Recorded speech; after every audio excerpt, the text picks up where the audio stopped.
Welcome to the Lifestyles Unlimited Real Estate Investor Radio Show, a real estate investment program. Listen and learn how to use real estate to build wealth and passive income streams for you and your family.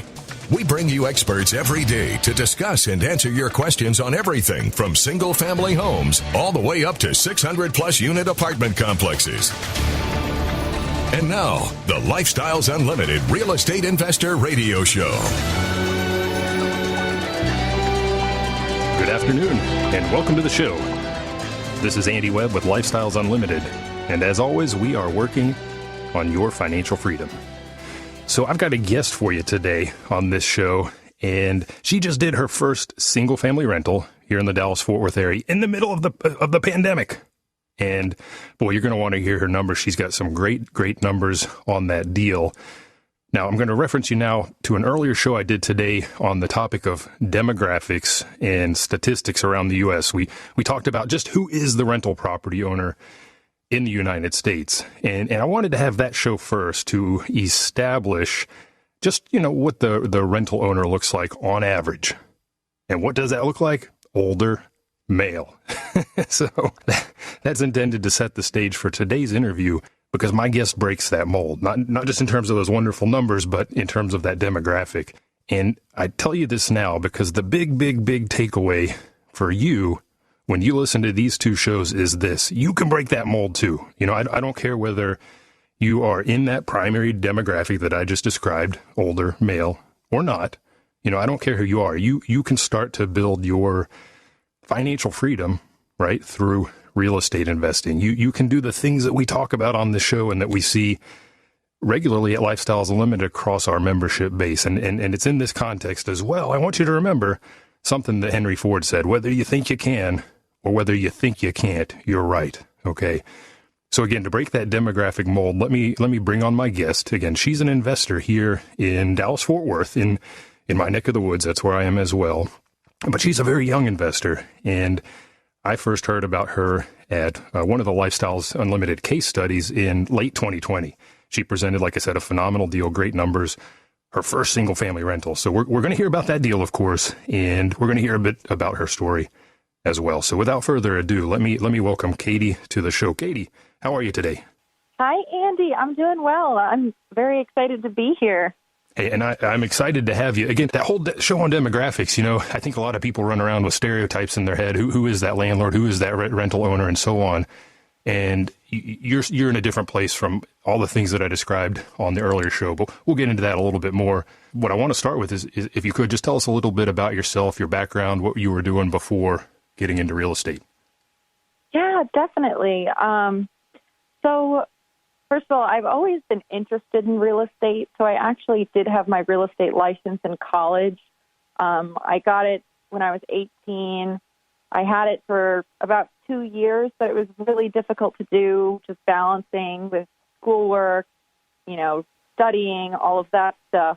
But I did get my first taste of real estate from that at a fairly young age. I was really just doing rentals to my college friends, but for a college student, it was decent money. It was just hard to keep up. And then working on weekends, never fun. But so I really did have an interest in real estate for a while. But then when I graduated college, well, I guess I'll just say I studied communications and Chinese in college. Chinese? You're probably thinking, yes. Hey. That was my minor was Chinese. I did business communications and minored in Chinese. And so you're probably thinking, what are you going to do with that? And everyone always is like a comm major. You get people kind of say, you're not going to make a lot of money as a comm major. Like, what are you doing? So I was like, well, that's not good. So, of course, I looked into sales because I feel like that was the natural progression. Communications, obviously is a huge skill when it comes to sales. So I wanted to make a lot of money, and I knew tech sales is probably where I was going to make the most money or have the highest chances of making good money. So after graduation, I got hired by IBM, wonderful company to work for, and then, worked there for 4 years, then moved to Dallas, and I worked for another very large IT company as an account executive. So I've been in IT sales ever since graduation. Okay. Well, let me ask you a couple quick questions on a couple of those items there. First of all, your realtor license, you moved to Texas, so it's probably not active here in the state, is it? Right. So it's not active. So I only had it for about 2 years. It was honestly when I was like 18 and 19 years old. I did it, between classes. It was like a summer job as well. But it was just too much to keep up. But it was like my first taste of real estate. And I actually, on my first showing, I closed a deal, which usually doesn't happen. And so I think I got hooked from that. So it was always in the back of my mind. But I'm very practical. I didn't want a all commission-based job, which is why I went into tech sales, because I have a base salary. And you don't have to work weekends. Okay, gotcha. Well, and the realtor thing it's a question I get quite a bit. Do I need to be a realtor to become an investor? Clearly not. You had that taste, more or less gave it up, and now have become the investor. Whetted your appetite, which is fine, but you really don't have to be a realtor. In fact, like you just said, it's a lot of paperwork. There's a lot of bureaucracy around it. It's a bit of a hassle, quite honestly. I have always thought maybe in the future, because I do, real estate's definitely my passion. I'd love to maybe one day go back into real estate sales once I retire myself with lifestyles. Maybe I'll just focus on getting my license again and doing that, instead to supplement my income. But yeah, for now, I don't think you necessarily you don't have to have your license at all if you want to be an investor. They're completely separate. And I have a lot of friends with their licenses, and frankly, they don't know much about investing. Yeah. So, I mean, I don't think it really has to go hand in hand. It does not. No, absolutely it does not. So IT sales. Now, when I hear IT or tech, I think type B personality, which I'm a type B overthinker. Sales type A. Which are you? Type B, type A, somewhere in the middle? Oh, I'm a type A. Well, okay, so the type A is the one that's more free-spirited, right? Shoot, ready, aim, right? That's type A. Yeah, that's me. Okay, cool. Well, hey, we're going to head into a break. I hear the music kicking on. Let's go ahead and take a pause here. And when we come back, I want to hear a couple things from you, how you heard about lifestyles. I think you had a couple of skeptics in the background within the friends and family sphere. Let's talk a little bit about that and how you managed through that in getting your first deal. And then we'll talk about that first deal as well. So you're listening to the Lifestyles Unlimited Real Estate Investor Radio Show. Stay tuned.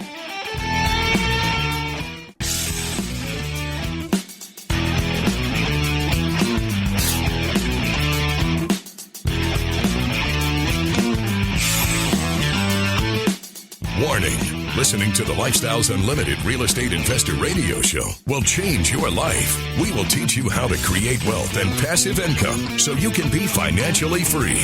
And now, back to your host.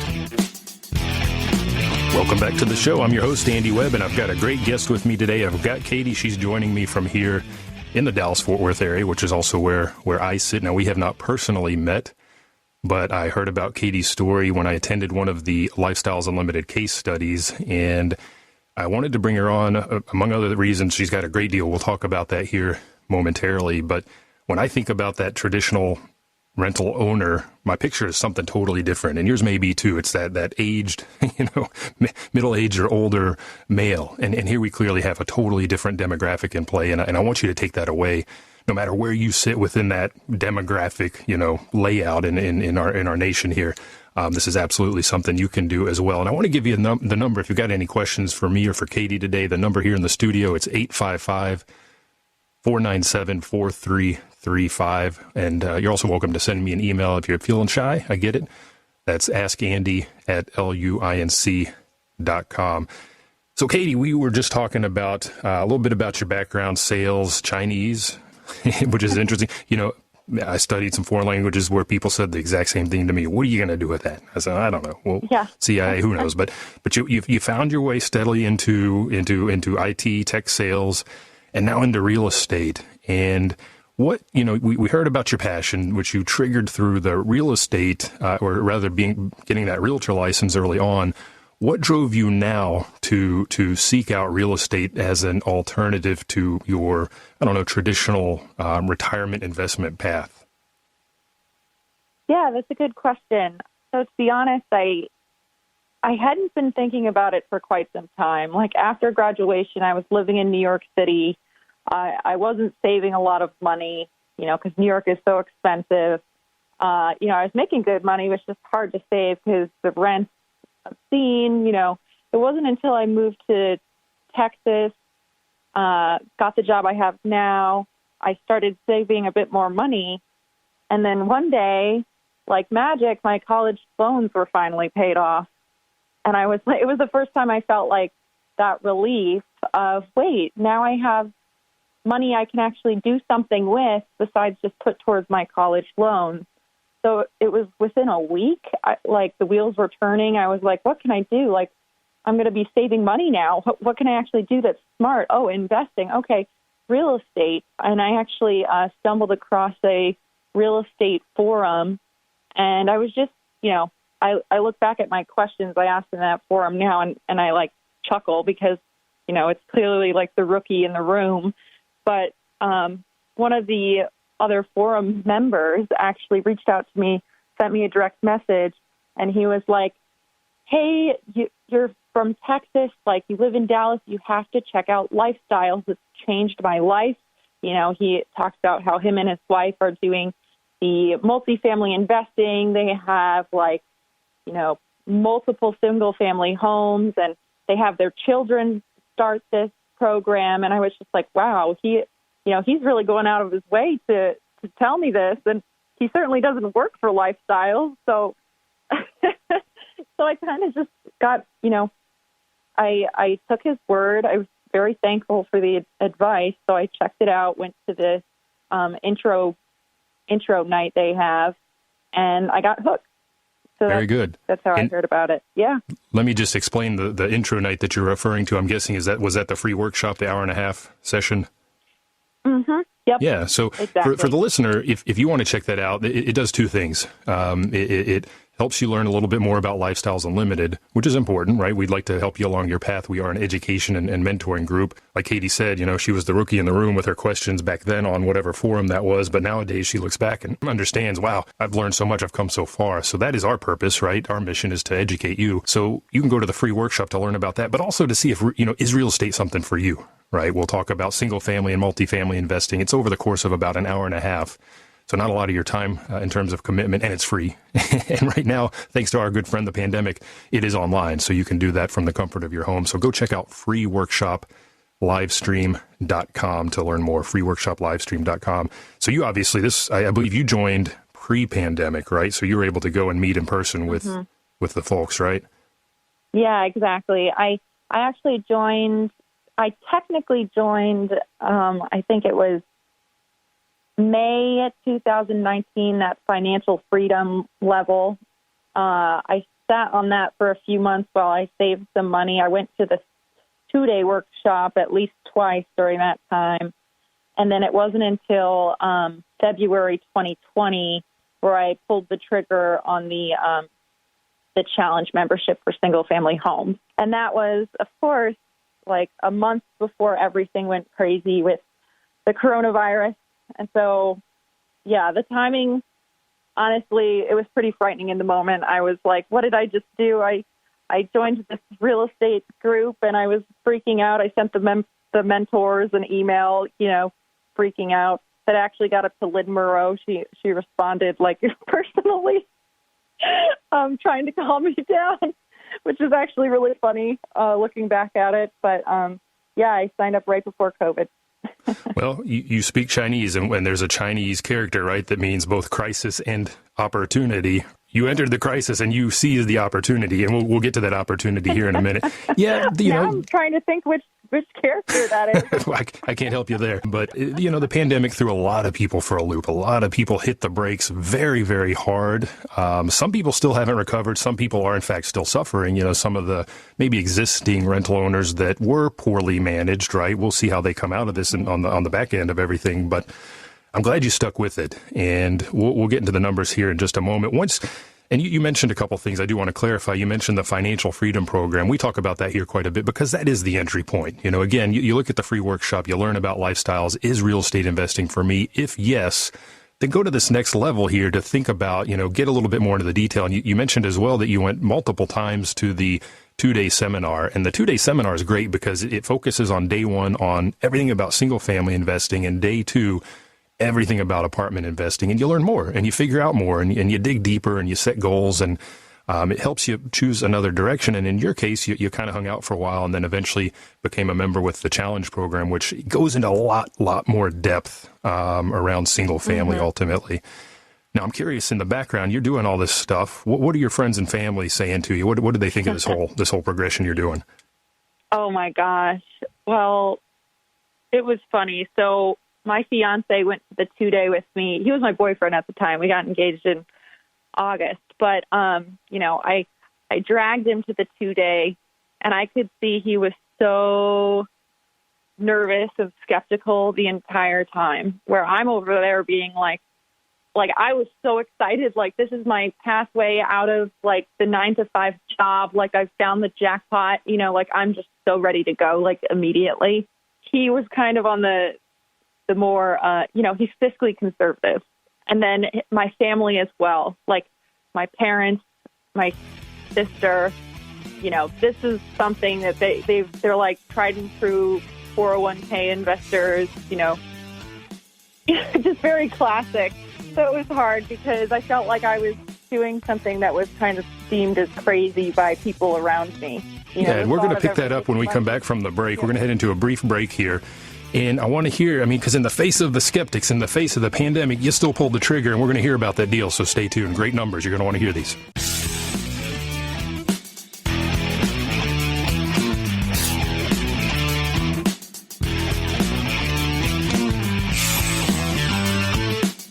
Welcome back to the Lifestyles Unlimited Real Estate Investor Radio Show. It's time to turn up the volume and fine-tune your passive income plan so you can create the lifestyle you've always wanted. I'm your host, Andy Webb. I've got Katie with me today. Katie's in my neck of the woods in Dallas-Fort Worth, and she just picked up her first single-family rental in the middle of the pandemic. We're going to get to that here in just a moment. I do want to give you the number if you've got any questions for us today. It's 855-497-4335, or send me an email to askandy@luinc.com. Also mentioned the free workshop. You can check that out at freeworkshoplivestream.com if you want to learn more. Now, Katie, we were talking about type A, type B personality earlier. You mentioned the skeptics in the family, the friend circle, your now fiance. We were just talking over the break. He's more the type B. Did you were talking about the 2-day. Did you eventually bring him over to our side? Let's say. I'd say he's definitely a fan now. He's still always going to be more type B. Like any deal I show him, he's going to ask the tough questions and make me think it over a few times before I pull the trigger, which is good. It's a really good balance that we've got going on.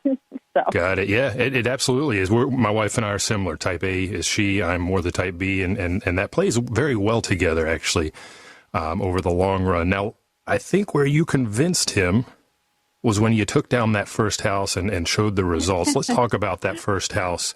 Tell us where you bought it, what about the process, anything you want to share. Yeah,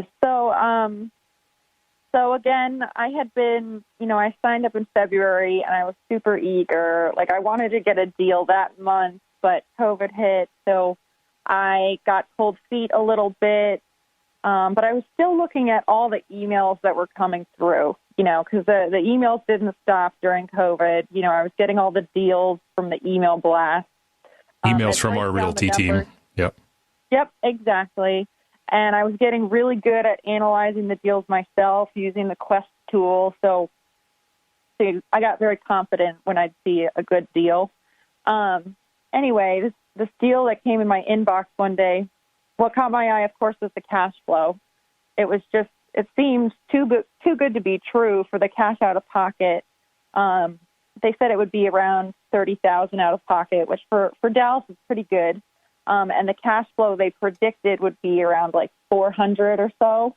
I think maybe 450. And so I was like, oh, that looks like a good deal. And then it's actually about 9 minutes away from where I live in South Dallas.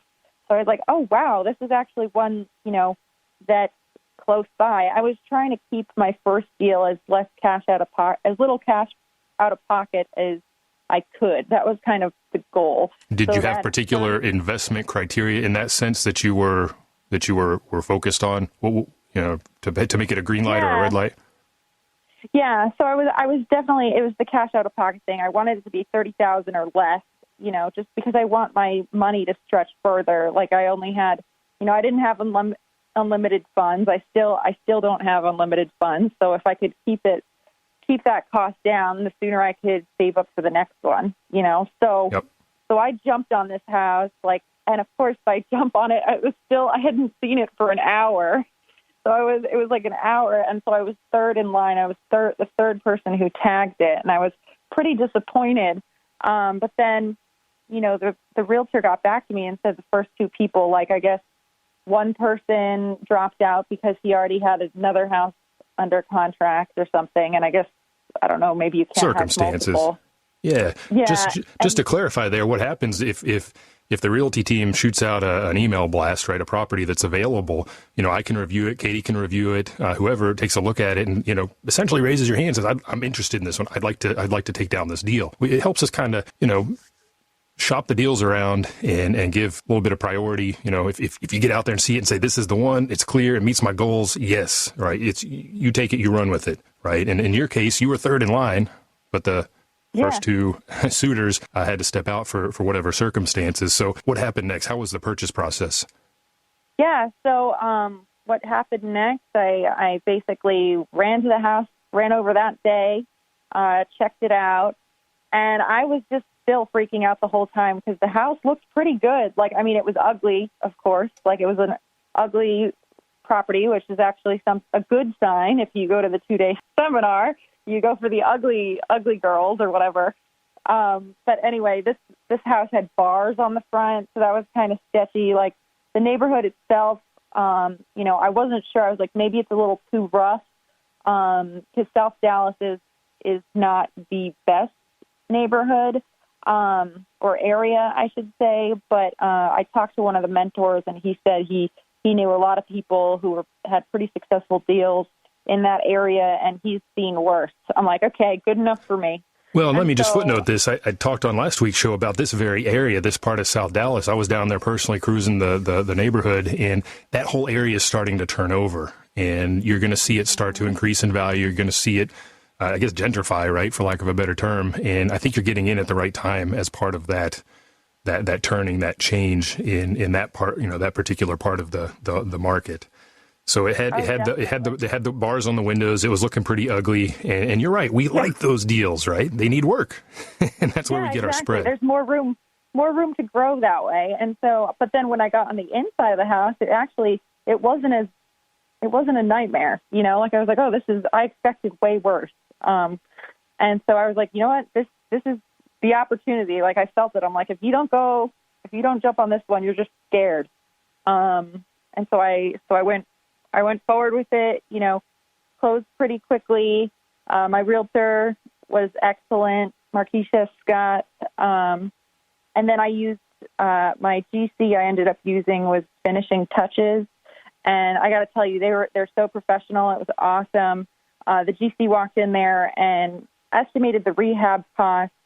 And I think were maybe just $1,000 off, all said and done, from his original prediction, which I thought was pretty incredible. What was the rehab budget? So the rehab, so I guess you want me to just get into the numbers? Well, let's. What did you wind up buying it for, and what was the renovation cost? Yeah, so the purchase price, it was originally $85,000, but I actually ended up negotiating it to $80,000 during the option period. Why is that? Because it needed it actually needed a new roof and a new HVAC. So there were a lot of big ticket items here that, by the looks of it, you didn't really, you don't anticipate all of that. And so they did let me drop it down to $80,000, which was nice, which actually gave me that cushion in case the rehab budget was going to exceed what I was predicting. But it ended up being pretty spot on. So the rehab itself was $37,000 for the whole thing. So that was the roof, the HVAC, then paint, just made the inside look real nice, clean, didn't overdo anything, which I know is important. So then all said and done, after the refi, I was in a hard money loan for 3 months, which is pretty standard, and then refied into a conventional loan. And all said and done, it ended up being like $29,000 out of pocket. Perfect. You said you were shooting for 30 or less, and you were less. Yes, That's great. Exactly. So I want to unpack a couple things. You mentioned you originally went under contract for 85, got it negotiated down. I believe this was an MLS listing. It was on the multiple listing service, right? Yes, it was. Okay. Which I think is something, again, with timing. I think it's very difficult to find good deals on the MLS, but because of COVID, people had stopped looking, I think. Yeah, so crisis. Timing actually worked out. Yeah, crisis and opportunity. I mean, the circumstances you were operating in were the pandemic, and a lot of people bowed out and stepped back. And I want to come back, when we come back from the break, address that topic of the MLS inventory, and then we'll hear a little bit more about your numbers and what's in the future for you. So you're listening to the Lifestyles Unlimited Real Estate Investor Radio Show. Stay tuned.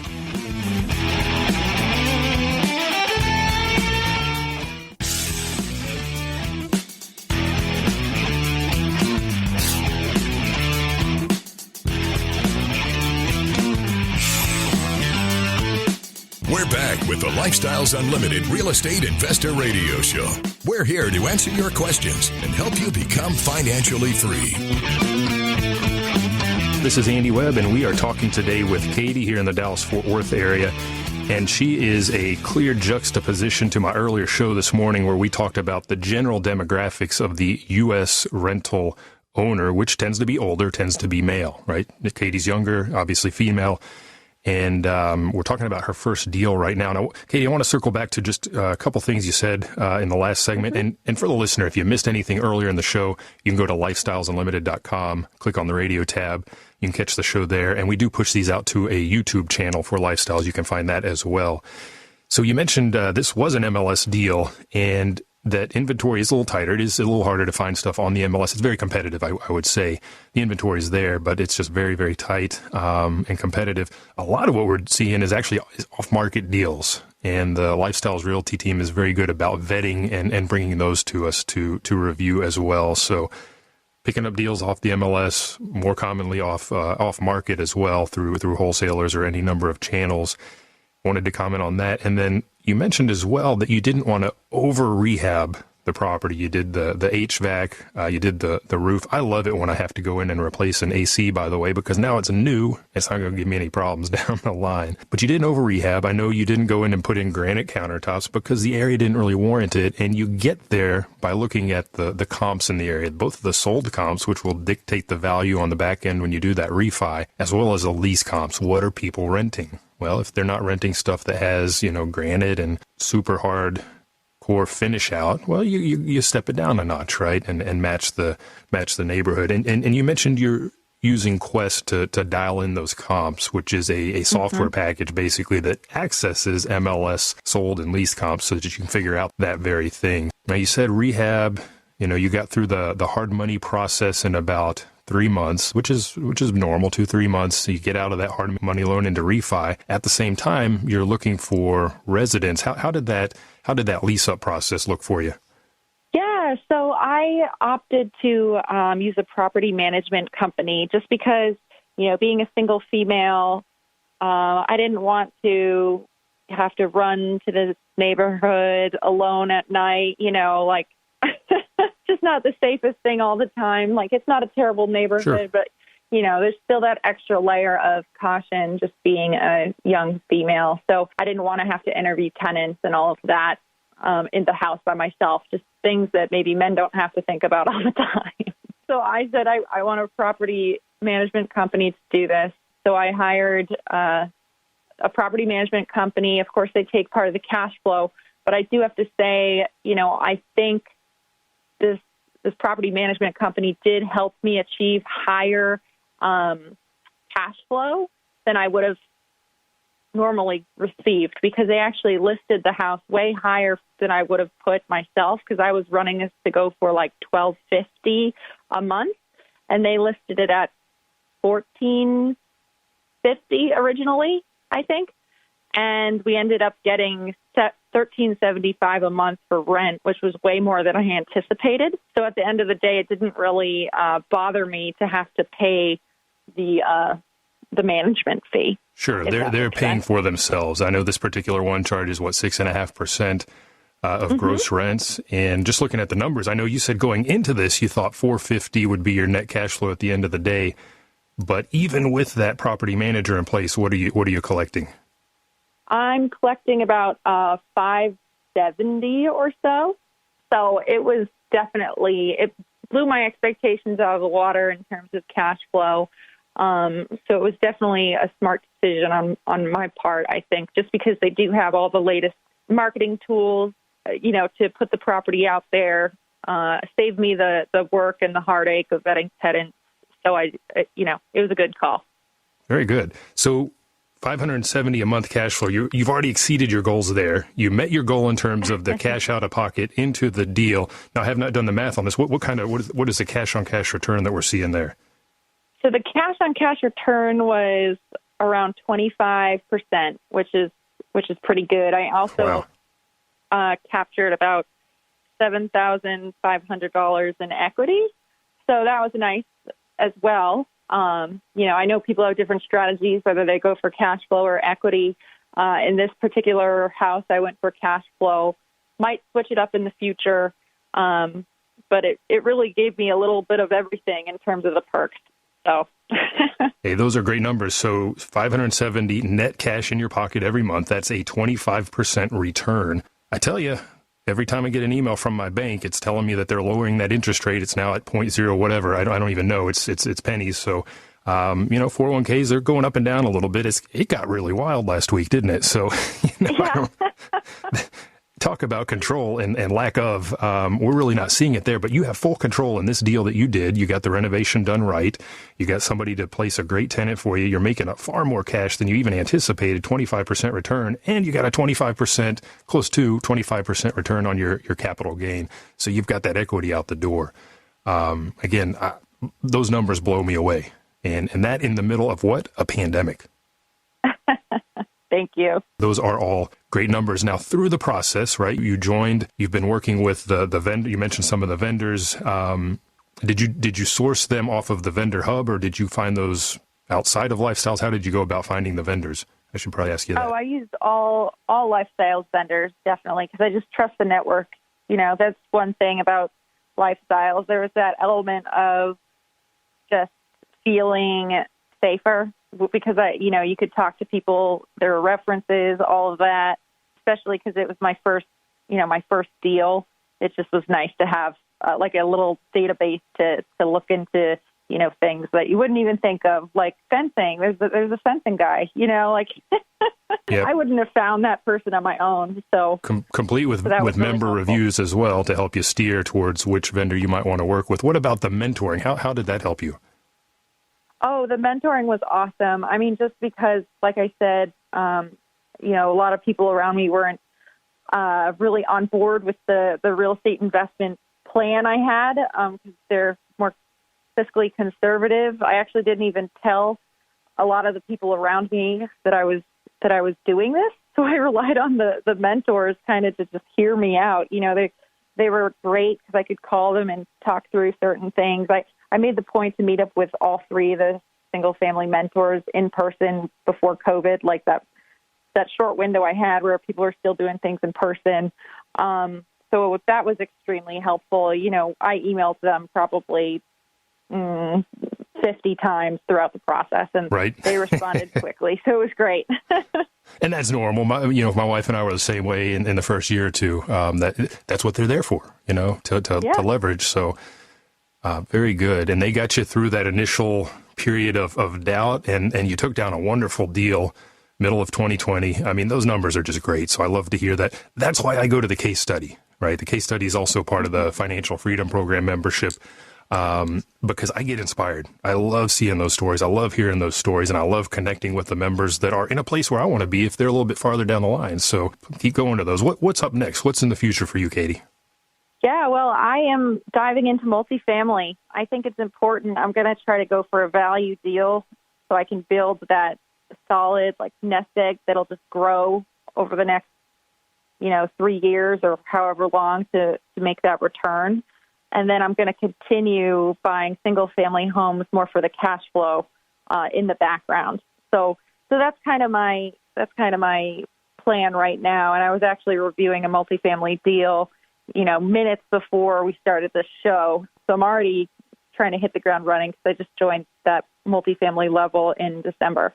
That's awesome. So you got 3 guns ablaze, and you got the cash flow from your job, right? That's good. That's ongoing. Mm-hmm. That's full time. You got the cash flow from those single family houses, and now you're working on really leveraging the value play in apartments, which is where we create value out of basically air, right? We create value, and then we cash that out at the end of the process, or maybe in the middle through a cash out refi. But that brings more wealth back into your pocket to then deploy as you choose, right? More wealth building, more single family houses. Good stuff. I'm curious, I did the earlier show today about demographics, and you obviously are a millennial, you're a woman. Do you have any advice for those that are maybe thinking, it's just not for me, I don't fit that box, I can't do that? What would you tell them that they're just hanging out on the sidelines to get them going? Oh, man. I really think you should just dive into things. If you're nervous, of course, use your network. You can always find me through Lifestyles. If you're a young female, find me on social media and reach out. And, for the moral support, I know that's important, but I think it's important that women get involved with investing. You can't rely on your significant other to make all the financial decisions. You have to be in charge of your own finances, take control, learn about investments. Of course, real estate's my favorite, but, there are other forms of investing. I feel like females just don't gravitate towards that for some reason. You're right. We've seen that.